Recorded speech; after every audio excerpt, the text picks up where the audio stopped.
Welcome back. Big news this week. Mayor Plante unveiled her $1.8 billion 10-year downtown revitalization plan. A lot of different reactions to it, some good, some less good. Very interested in getting the opinion of our next guest. He is the CEO of the Chamber of Commerce of Metropolitan Montreal. Michel Leblanc is in the line. Thank you so much for your time, Michel. Good morning. Good morning, everyone. And so, what was your reaction to the mayor's big plan? Did you think she hit on all the priorities she needed to hit on? Well, first, let's say we were looking for this plan. It has been in the boxes for probably 2-3 years. Mm-hmm. So at least we have now one. Mm-hmm. There are good elements in the plan. Everybody that comes downtown will applaud the fact that they're saying, okay, we're going to work on cleanliness of downtown. It deteriorated over the last years. Mm-hmm. It puts together many things that were moving ahead. The Royal Victoria will be probably transformed within 2 or 3 or 4 years, Mm-hmm. notably with McGill project and with students' residences. So that's great. So it's in the plan. What's going to happen in the Bridge Wellington area, development, new housing, that's also in the plan. Mm-hmm.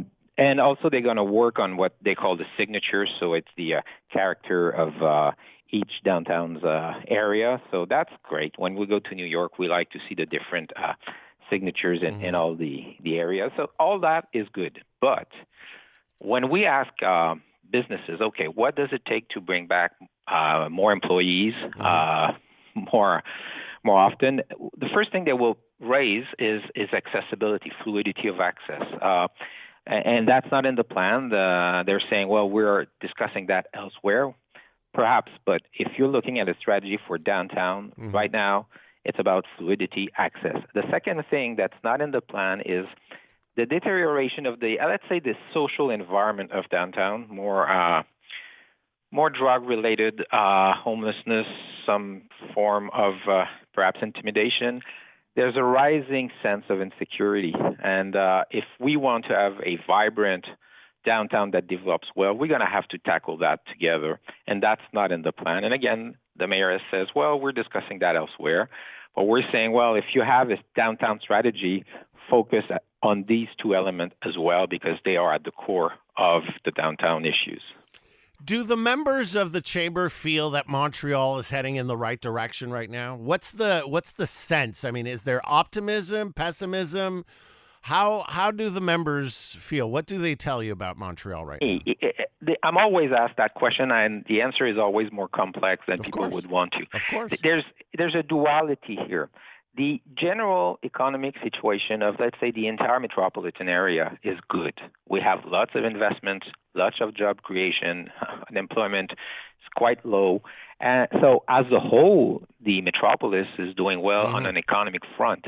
Now, if you look at Montreal itself and the downtown core, people are much more worried. And they're worried because the city at this moment is playing in the recipe. And one of that recipe is house building. It's all these towers that we see that have been built. Mm-hmm. Well, it was because decisions were made years ago. Mm-hmm. But at this moment, there's not many demands for new permits. There's not many housing construction. And that relates to processes at the city and regulations at the city, and these should change. So this is a big worry. And then there are other discussions. The one about universities. Yes. The recipe for downtown is also about all those foreign students, all those students from the rest of Canada that come here. It's like long-term tourists. They spend in the community. We're happy about that. It's about Montreal's signature. We are a university city. And right now we're playing in elements of the recipe of Montreal, and that worries many people. So I want to move on to the universities. McGill and Concordia, we're seeing the numbers. Concordia President Carr came out this week with numbers showing that admissions are down 30%. There's been some drastic moves being made. Explain how important our universities are for our not only downtown, but for Montreal's economy and therefore Quebec's economy? Well, universities bring billions in impact, in economic impact. There's their own spending, then there's the student spending, and of course, when we have students coming from the rest of Canada or elsewhere abroad, as I mentioned, it's like long-term tourists. It's new influx of money in the economy all over the place. So that's a very, very strong economic pillar of Montreal.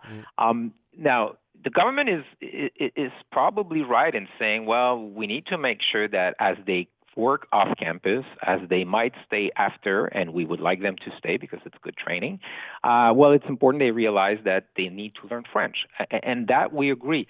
But at this moment, it's as if for an objective of making sure that as a city, as a metropolis, Montreal keeps its French predominance, that in doing so, we're playing with a recipe that built our society. And university, finally, they train lots of brains that we need, lots of good hands that we need. And we're in shortage of labor. We have new technology that's moving very fast, lots of changes. So we need those brains. We need those well-trained people from universities. So clearly, it's a pillar of our society. You just mentioned the labor shortage. My final question, we've been talking a lot about immigration this week, and I guess we're going to talk even more about it. What is your position, your members' position, the Chamber's position on the very, very controversial question of immigration? On Tuesday, when I was discussing with Prime Minister Trudeau on stage about immigration, I said it's as if Canada, as a country, we're overshooting what the private sector was asking. In Quebec, we were saying, and we're still saying, we need about 70 to 80,000 immigrants per year. If you put that on Canada level, that probably means around 350 to 400,000 new immigrants per year.